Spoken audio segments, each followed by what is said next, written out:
بسم اللہ الرحمن الرحیم۔ امید کرتے ہیں جی آپ تمام دوست خیریت سے ہوں گے، اور امید ہے کہ آپ کے پیپر جو ہیں وہ 9th کے بہت اچھے ہوئے ہوں گے۔ دعا ہے کہ جی آپ کو اللہ پاک جو ہے وہ کامیاب کرے، دنیا و آخرت میں کامیابی دے۔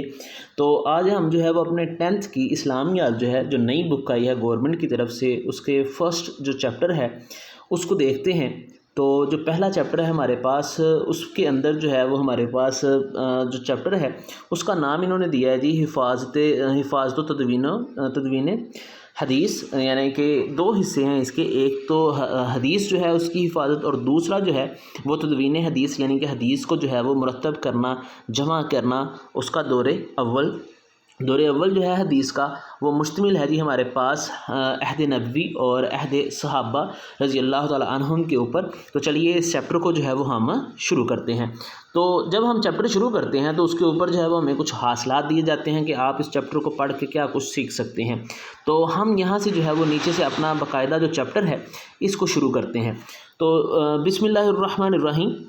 نبی کریم خاتم النبیین صلی اللہ علیہ وسلم کی گفتگو اور عمل کو حدیث کہا جاتا ہے۔ تو پہلا ہمارے پاس MCQ اور شارٹ کویسچن آ گیا کہ حدیث کا معنی کیا ہے، حدیث کا جو ہے وہ حدیث سے کیا مراد ہے۔ تو یہ ہمارے پاس پہلا سوال ہو جائے گا۔ تو یہ آ گیا جی حدیث جو ہے اس کی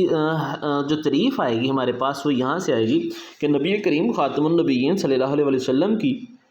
گفتگو اور عمل کو حدیث کہا جاتا ہے۔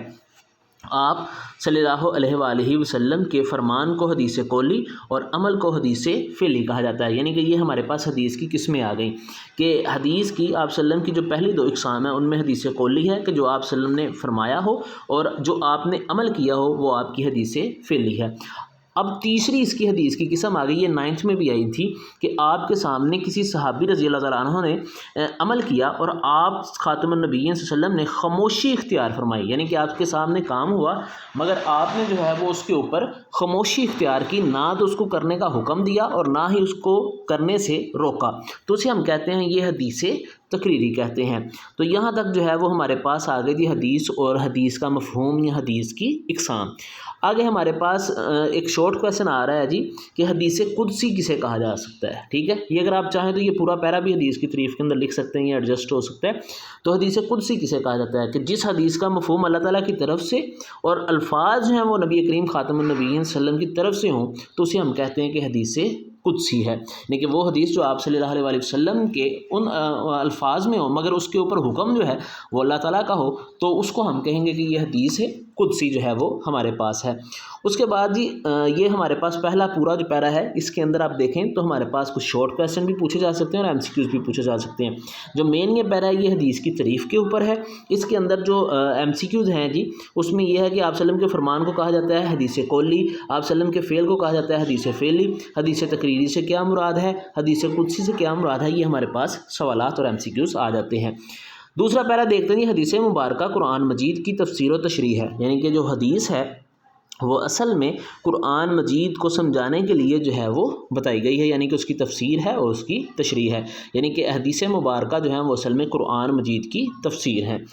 نبی کریم خاتم النبیین صلی اللہ علیہ وسلم کی اطاعت اور اتباع کا اللہ تعالیٰ نے خود حکم ارشاد فرمایا ہے، یعنی کہ آپ صلی اللہ علیہ وسلم کی جو حدیث ہے اس کے بارے میں اللہ تعالیٰ کا خود حکم ہے۔ نبی کریم خاتم النبیین صلی اللہ علیہ وآلہ وسلم معلم انسانیت بن کر تشریف لائے ہیں، اور معاملات زندگی میں حدیث مبارکہ کے بغیر ایک مسلمان کا گزارا ممکن نہیں۔ احادیث مبارکہ عبادات، معاملات اور احکامات میں بنیادی حیثیت رکھتی ہیں۔ تو یہاں پہ یہ جو ہے ہمارے پاس احادیث کی اہمیت کے اوپر جو ہے یہ پیرا دیا گیا ہے۔ قیامت تک ان سے رہنمائی لی جاتی رہے گی، اس لیے دور رسالت اور دور صحابہ رضی اللہ تعالیٰ عنہ میں حفاظت پر بھرپور زور دیا گیا اور احادیث مبارکہ کو باقاعدہ مدون کیا گیا، یعنی کہ ان کو جو ہے وہ باقاعدہ ترتیب دیا گیا، لکھا گیا۔ تدوین حدیث سے کیا مراد ہے جی؟ تدوین حدیث سے مراد احادیث مبارکہ کو جمع کرنا، انہیں کتابی شکل دینا۔ تدوین حدیث جو ہے کی تفصیل جو ہے وہ درج ذیل ہے، یعنی کہ ہمارے پاس تدوین حدیث کے اوپر جو تعریف آئے گی وہ یہ آئے گی کہ تدوین حدیث سے مراد احادیث مبارکہ کو جمع کرنا اور انہیں کتابی شکل میں مرتب کرنا ہے۔ آگے اس کی آگے جی تفصیلات، یعنی کہ تدوین حدیث سے کیا مراد ہے اس کے اوپر نوٹ لکھیں، تو یہ ہمارے پاس اس کی آگے جو ہیں وہ آ جائیں گی جی ساری کی ساری ڈیٹیلز۔ نبی کریم خاتم النبیین صلی اللہ علیہ وسلم کی احادیث مبارکہ کو جمع و تدوین کا آغاز عہد رسالت ہی میں شروع ہو گیا تھا، یعنی کہ یہ نہیں کہ یہ حدیث جو ہیں وہ بعد میں لکھی گئیں، بلکہ یہ آپ صلی اللہ علیہ وسلم کے جو دور رسالت ہے اسی کے اندر یہ شروع ہو گیا تھا۔ تو یہاں پہ ہم پہلی ہیڈنگ دیں گے عہد رسالت کے اندر جو ہے وہ احادیث کی جمع و تدوین جو ہے یہ ہمارے پاس پہلا پوائنٹ آ جائے گا۔ تو یہاں پہ آپ اس کی پہلی جو ہے وہ ہیڈنگ دیں گے اس لانگ سوال کی۔ تو یہاں سے یہ لانگ سوال جو ہے وہ بیسیکلی جو ہے وہ شروع ہو رہا ہے، اور یہاں سے آپ پہلے اس کی تعریف لکھیں گے، اس کے بعد یہاں سے اس کا پہلا پوائنٹ دیں گے عہد رسالت میں حدیث کی جمع و تدوین۔ حدیث کی جمع و تدوین میں خود نبی کریم خاتم النبیین صلی اللہ علیہ وسلم کی سرپرستی اور رضامندی شامل تھی۔ نبی کریم خاتم النبیین صلی اللہ علیہ وسلم خود اس بات کو پسند فرماتے تھے کہ آپ کی بات کو سنا جائے، ذہن نشین کیا جائے اور محفوظ کر لیا جائے، یعنی کہ آپ جو بھی فرمائیں اس کو جو ہے وہ ذہن نشین کر کہ آپ صلی اللہ علیہ وسلم کی پہلے تو بات سنی جائے، اس کے بعد اس کو ذہن نشین کیا جائے اور محفوظ کیا جائے۔ اب محفوظ جس طریقے سے بھی آپ کریں، لکھ کے کر لیں، ٹھیک ہے، تو وہ زیادہ بہتر ہے، یعنی کہ آپ نے لکھ کے محفوظ کرنی، چاہے کسی بھی چیز کے اوپر لکھ کے کریں۔ اسی وجہ سے آپ خاتم النبیین صلی اللہ علیہ وسلم ٹھہر ٹھہر کر گفتگو فرماتے تھے۔ آگے ہے جی اس کا نیکسٹ پیج، تاکہ سامنے والے کو اسے اچھی طرح سمجھ لے اور یاد کر لے۔ بعض اوقات آپ صلی اللہ علیہ وسلم 3 مرتبہ اپنی بات کو دہراتے تاکہ مخاطب کے ذہن میں بیٹھ جائے۔ نبی کریم خاتم النبیین صلی اللہ علیہ وسلم کی حدیث کی حفاظت کرنے والوں کے الفاظ میں بھی دعا دیتے تھے، یعنی کہ یہاں سے ہمارے پاس یہ جو ہے یہ ایک سوال آ جائے گا کہ آپ صلی اللہ علیہ وسلم نے حدیث کی حفاظت کرنے والوں کے لیے کن الفاظ میں جو ہے وہ دعا کی ہے، یا حفاظت حدیث کے بارے میں آپ صلی اللہ علیہ وسلم نے کیا ارشاد فرمایا ہے، یا ان شخص کو کس چیز کی بشارت یا دعا دی ہے۔ تو یہ ہمارے پاس شارٹ کویسچن بھی آ جائے گا، یہاں پہ آپ اس کی الگ سے ہیڈنگ دے سکتے ہیں کہ آپ صلی اللہ علیہ وسلم کی حدیث کی حفاظت کے بارے میں آپ صلی اللہ علیہ وسلم کا ارشاد۔ تو آپ صلی اللہ علیہ وسلم نے حدیث کی حفاظت کرنے والوں کو ان الفاظ میں دعا دیتے تھے کہ اللہ تعالیٰ اس انسان کو خوش و خرم رکھے جس نے میری بات سنی، یاد کی اور اسے اسے لوگوں تک پہنچایا۔ سنن نبی داؤد جو ہے اس کی حدیث ہے 3660۔ تو اس کے بعد ہمارے پاس یہاں پہ آ گیا جی اگلا پیرا آ گیا صحابہ کرام رضی اللہ عنہ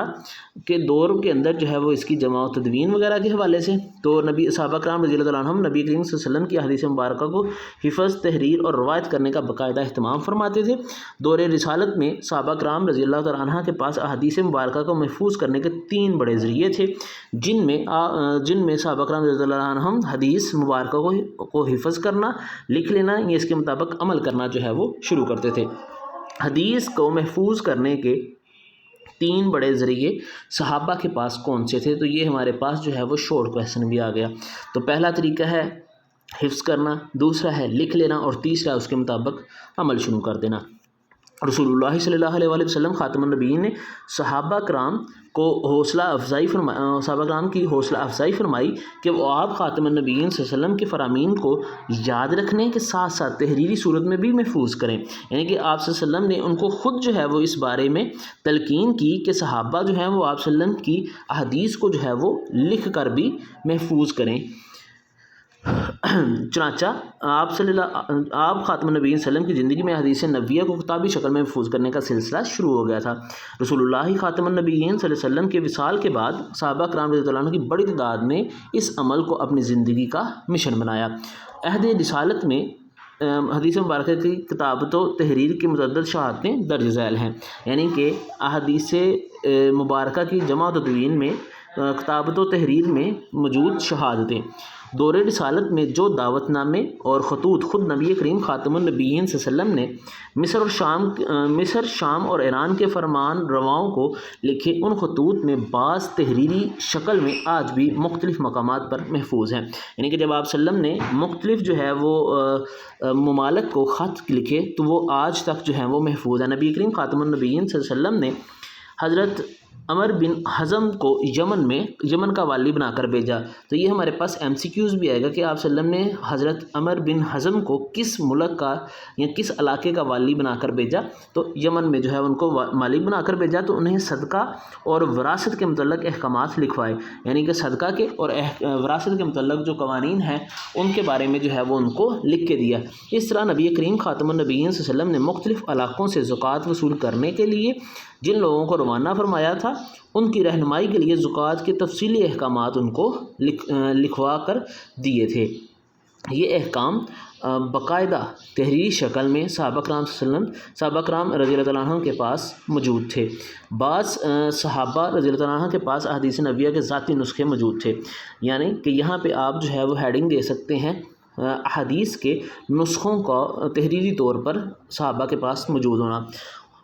صحیفہ صادقہ دور رسالت ہی کا مجموعہ احادیث تھا۔ اچھا جی، یہ 9th میں بھی تھا کہ صحیفہ صادقہ کس نے لکھا، جو حضرت عبداللہ بن عمر بن العاص جو ہیں رضی اللہ عنہ کا مرتب کرتا تھا۔ اس کے علاوہ حضرت ابو ہریرہ، حضرت علی المرتضیٰ اور حضرت عبداللہ بن مسعود رضی اللہ تعالیٰ عنہ کے پاس بھی احادیث مبارکہ کے تحریری نسخے موجود تھے۔ تو یہاں بھی ہمارے پاس شارٹ کویسچن بھی آ سکتا ہے کہ عہد رسالت میں یعنی کہ آپ صلی اللہ علیہ وسلم کے دور میں کن کن صحابہ کے پاس جو ہے وہ احادیث جو تھی ان کے نسخے لکھے ہوئے موجود تھے، تو ان میں حضرت عبداللہ بن عمر بن العاص، حضرت ابو ہریرہ، حضرت علی المرتضیٰ، حضرت عبداللہ بن مسعود شامل ہیں۔ تو اس کے اوپر آپ ہیڈنگ بھی دے سکتے ہیں اگر آپ چاہیں کہ صحابہ کے پاس لکھے ہوئے عہد رسالت میں موجود نسخے، یا عہد رسالت میں آپ صلی اللہ علیہ وسلم عہد رسالت میں صحابہ کے پاس لکھی ہوئی احادیث کے نسخے۔ اس کے بعد ہمارے پاس آخری اس کا جو ہے وہ پیرا ہے جی، صحابہ کرام رضی اللہ تعالیٰ عنہ کے پاس کے بعد تابعین کے دور میں، یعنی کہ یہاں پہ آ گیا جی تابعین کا دور، یعنی کہ وہ لوگ جنہوں نے صحابہ کو کسی چیز کے اوپر صحابہ کو جو ہے وہ دیکھا، یعنی کہ پہلا دور عہد رسالت کا، دوسرا جو ہے وہ صحابی کا جو ہے، اور تیسرا جو ہے وہ تابعین کا آ گیا۔ تو احادیث مبارکہ کی جمع تدوین کی ایک منظم جو ہے وہ تحریک شکل اختیار کر لی۔ بعض جو ہے وہ تابعین نے اس دور میں کئی کتب احادیث مرتب کی، یعنی کہ حدیث کی بہت سی جو کتابیں ہیں ان کو مرتب کیا، جو بعد کے ادوار میں باقاعدہ ماخذ اور مصادر کی حیثیت رکھتی ہیں، یعنی کہ ان سے بعد کے جو دور ہیں، جو بعد کی جو چیزیں لکھی گئیں، کتابیں لکھی گئیں، انہوں نے اپنے حوالہ جات جو ہیں یا اپنا علم جو ہے یہ حدیث کی جو شناخت کروائی ہے وہ انہی کتابوں سے کروائی۔ احادیث نبویہ کی جمع تدوین کے حوالے سے تمام کوششیں ذاتی نوعیت کی تھیں، یعنی کہ جو آپ صلی اللہ علیہ وسلم کی حدیث نبویہ کو جمع کرنے کا کام تھا وہ سب نے اپنی ذاتی طور میں کیا۔ سرکاری سطح پر جمع تدوین کا سلسلہ حضرت عمر بن عبدالعزیز کے دور میں شروع ہوا۔ تو یہاں پہ آ گیا جی، اس سے پہلے حضرت عمر بن عبدالعزیز سے پہلے تمام جتنے لوگوں نے احادیث کے اوپر کام کیا تھا وہ سارا ان کا اپنا ذاتی کام تھا۔ حضرت کسی حکومتی سرپرستی میں یعنی کہ سرکاری سطح کے اوپر کسی حکومت نے، کسی اسلامی گورنمنٹ نے اس کے اوپر کام نہیں کیا تھا، یہ سب سے پہلے عبداللہ بن عمر نے شروع کروایا۔ جمع تدوین حدیث کی تحریک کو اوج کمال تک پہنچانے کا عزم امام مالک اور صحاح ستہ کے مؤلفین کے سر ہے۔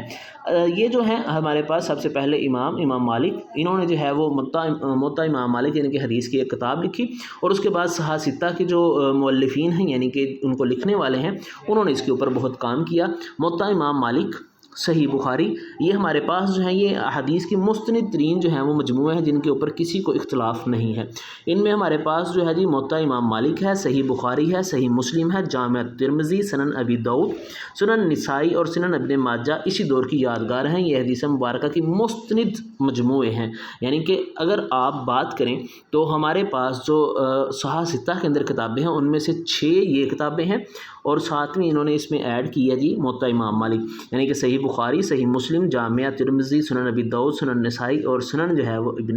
ماجہ 6 کتابیں ہیں جو صحاح ستہ میں ہیں۔ اور اس سے پہلے کی ایک کتاب ہے جی موطا امام مالک، یہ امام مالک نے لکھی تھی۔